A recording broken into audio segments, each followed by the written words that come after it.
bem-vindos a mais uma série de vídeos aqui. Primeiro vídeo que a gente falou um pouco mais sobre a questão da mudança da prova do TOEFL. Nesse vídeo eu quero falar um pouco mais sobre a questão dos applications, como você pode usar o application a seu favor para que você performe melhor e consiga mandar bons applications na hora que você está aplicando para uma universidade no exterior. Então, queria falar mais um pouco sobre o processo para que você entenda melhor como funciona e como você pode usar isso ao seu favor. Então, bom, inicialmente a gente tem um application para os Estados Unidos, é totalmente diferente ao application brasileiro. Por quê? O application para uma universidade no Brasil seria o vestibular, certo? Então, no vestibular você vai fazer uma prova e essa prova vai te definir. Então, através de uma nota só, essa prova vai te definir. Agora, no application para uma universidade americana, outra universidade, para um outro país, não. É um processo holístico. O que isso quer dizer? Quer dizer que você vai ter que considerar diferentes pontos para que você junte todas elas e aí você performe melhor. Por quê? Não vai ser só um ponto que vai te diferenciar dentro do seu application. Então, eu vou falar um pouco mais sobre alguns pontos principais que você tem que levar em consideração. Bom, por exemplo, a gente vai ter seu histórico escolar,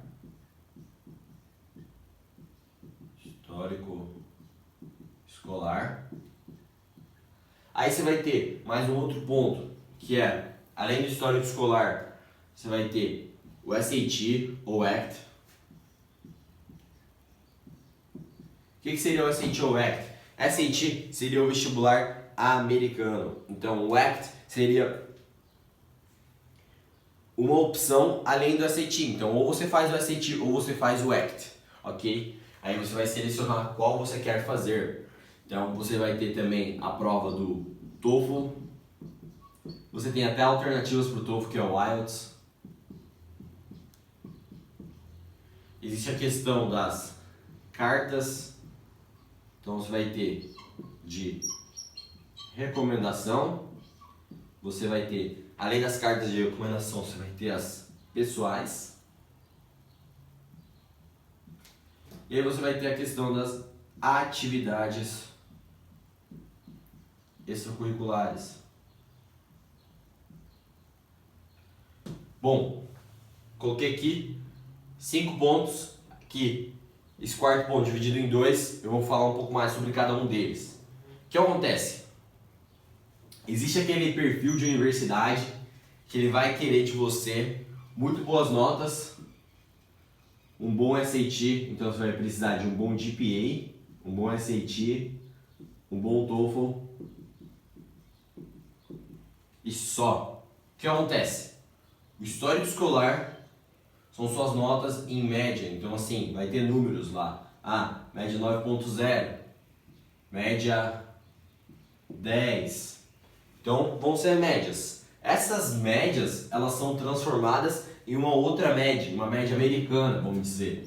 E essa média vai ser de 0 a 4. Então, vai ser uma nota de 0 a 4.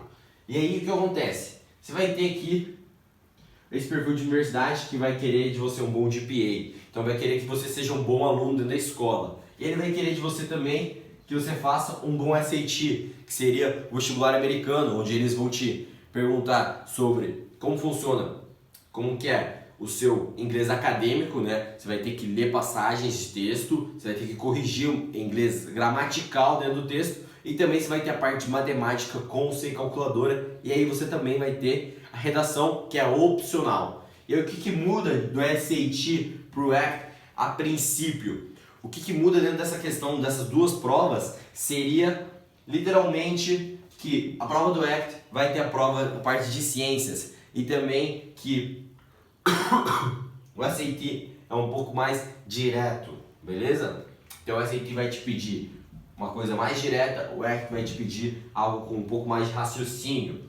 E aí você vai ter a parte do TOEFL. O TOEFL é uma prova que vai te avaliar na questão do seu idioma no inglês em específico. Então é Test of English as Foreign Language. E aí você vai ter a prova do TOEFL, onde você tem 4 sessões. A sessão do reading no início, você vai ter a sessão do listening depois, você vai ter um break de 10 minutos, e aí você vai ter a parte do speaking e a parte do writing. Então são 4 sessões. E aí você tem esse perfil de universidade.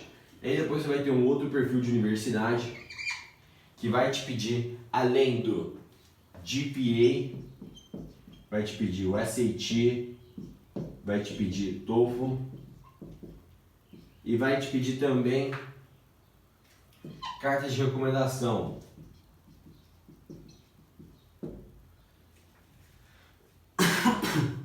Então, o que vai acontecer? Vai entrar mais um ponto para avaliação, que seriam as suas cartas de recomendação. E aí dentro das cartas de recomendação, o que vai acontecer? Você vai ter 2 tipos de cartas, eles podem pedir ou cartas de recomendação de um professor e de diretor, e cartas de recomendação pessoais, onde você vai falar um pouco mais sobre você mesmo, onde você vai ter que se explicar, contar sua história, você vai ter que se apresentar para a universidade de uma forma que você consiga se apresentar em forma de escrita e em inglês. Então, essa parte é muito importante para quando uma universidade te pede cartas. E essa aqui também, por quê? Porque é o que define o que o professor fala de você, como é o seu relacionamento com os professores da escola, e aí como é o seu desempenho dentro da escola, e é isso que vai mudar o jogo também. Então o que acontece? Começa a virar uma balança. Ah, não tenho GPA alto. Ah, precisa de um SAT alto. Por quê? Porque o SAT mostra a sua parte acadêmica, beleza? Ah, preciso de um TOEFL alto daí. Por quê? Porque eu não tenho meu inglês tão bom. Então você vai precisar de um inglês bom para você mostrar para eles que você é bom no inglês. E aí a prova do TOEFL também vai ter um score específico. Ela vai do 0 a 120. E ainda na prova do TOEFL você tem do 0 a 120. As boas universidades, as bem seletivas, pedem acima de 100. As universidades com 50% de seletividade, que a gente chama de acceptance rate, elas pedem apenas aproximadamente 80, e aí universidades, ou na verdade junior colleges, são as que vão pedir de você menos que isso. Então você vai ter de 0 a 20 nessa questão. E aí a gente entra na questão das cartas pessoais, onde você vai ter sua personal statement e sua essential essays. São 2 tipos de essays diferentes que você vai ter que desenvolver, dependendo de cada universidade, uma delas, ok?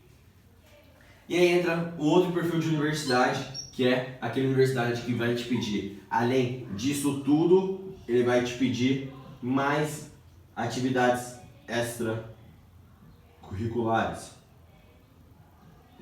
O que seriam as atividades curriculares? Serão aquelas atividades que você faz depois da escola, seriam aquelas que você passa seu tempo dentro delas, sendo trabalho voluntário, sendo atividades como xadrez, futebol, esportes em si, sendo Olimpíadas como Olimpíadas Matemáticas, ou ciências, ou de biologia, de física e química.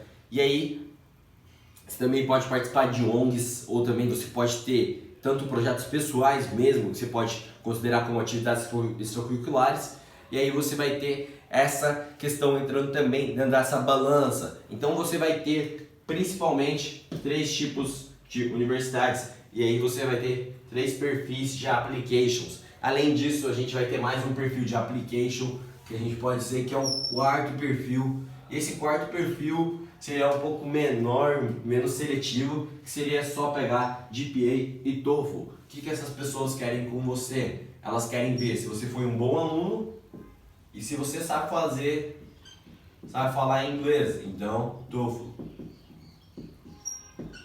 Então você vai ter esses 4 tipos de perfis de universidades em específico para quando você está aplicando para uma universidade americana. Então eu quero que você foque e entenda que tudo vai depender da universidade que você aplicar, beleza? Então isso que vai acontecer na hora que você está aplicando para uma universidade, você vai ver que existem várias universidades com diferentes pré-requisitos e você vai ter que selecionar qual é a universidade do seu perfil. Isso que eu vou falar um pouco mais lá na questão da nossa mentoria gratuita, que vai acontecer no dia 8/7 às 20 horas, onde eu também vou abrir vagas na minha turma especial pro curso do Zero ao Embarque. No final dessa aula eu vou estar te convidando para você fazer parte dessa turma, mas lembre-se, só vou ter 20 vagas, infelizmente, para uma lista de 800 pessoas, dentro de uma lista de espera de pessoas que querem participar, tipo pessoas que já fizeram a inscrição e já estão interessadas. Então eu te digo mais, entre nessa aula e no final da aula espere para que você consiga conquistar a sua vaga.